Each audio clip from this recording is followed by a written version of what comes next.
어제 체포동의안이 가결된 민주당을 탈당한 강선우 의원의 이 영장 심사 일정이 잡혔습니다. 3월 3일입니다. 3월 3일 다음 주에요. 오후 2시 30분에 강선우 의원의 심사가 시작되고요. 그보다 앞서 오전 10시에 김경 전 서울시의원의 구속 심사가 열리게 됩니다. 윤기찬 변호사님, 사실 김경 전 시의원 같은 경우에는 영장 일정이 심사 일정이 빨리 잡힐 수도 있는데 법원이 안 잡고 있어가지고 강선우 의원 체포동의안 표결 기다리는 것 아닌가 이런 전망들도 있었는데 같은 날 이렇게 오전 오후로 잡혔네요. 아마 같은 날 잡은 이유는 이게 이제 저희가 공범 관계잖아요. 대면적 공범. 그러니까 어떻게 보면 서로 간에 마주보는 공범 형태이기 때문에 한쪽 사람에 대한 법리 판단이 그 다른 쪽 상공범에 대해서도 그대로 법리 판단이 같아야 되는데 지금 중앙지방법원 영장 전담이 4분으로 알고 있습니다. 그런데 각기 만약 다른 분에게 각자 받게 되면 결론이 달라질 가능성도 없잖아 있거든요. 적용되는 법률이라든지 범죄 소명 여부에 대해서. 따라서 아마도 같은 판사로 하여금 두 공범에 대해서 영장 실질을 받도록 할 그런 결정이 아니었나라는 생각이 들고 오전에 아마 김경 전 시의원이 받게 되고 네. 오후에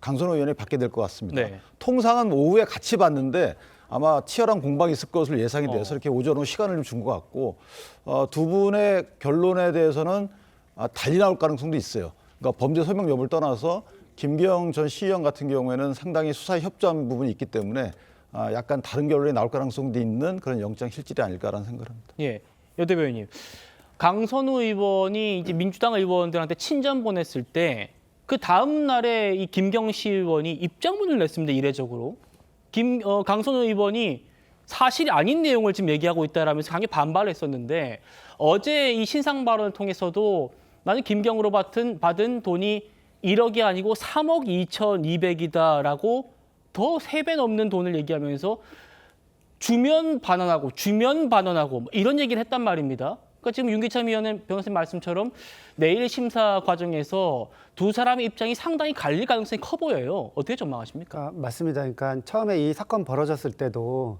강선우 의원과 김경 시의원의 내용이 조금 다르고 그래서 이제 경찰 조사 들어가면서 대지 신문 해야 되는 거 아니냐. 대지 신문이 기다리고 있다 이렇게 했었는데 양측에서 이제 거부해가지고 그게 이루어지지 않아서 사실은 계속해서 이제 보도는 한쪽에서는 줬다. 그리고 나는 쇼핑백은 받았는데 그게 돈인지는 몰랐다. 이렇게 이제 입장이 엇갈리고 있어서 지금 윤기찬 부원장님 말씀대로 만약에 경찰이 한쪽에 더 신빙성을 둔다면은 다른 한쪽은 오히려 이제 계속 부인한다. 이렇게 이제 보기 때문에 영장 이렇게 이제 법원이 받아들일 더 가능성이 높지 않나. 이렇게 조금 판단을 할 수 있을 것 같습니다. 강선우 의원이 이제 어제 체포동의안 가결했을 때 그때 신상 발언을 할까 말까 이렇게 이제 사람들이 좀 관측이 있었는데 네. 그때 실제로 신상 발언을 하면서도 본인이 적극적으로 나를 그렇게 살지 않았다. 그렇죠. 이게 부인을 했기 때문에 아무래도 지금 법원의 그 구속 실질정사 심사 어떻게 나올지 약간 좀 궁금합니다. 알겠습니다.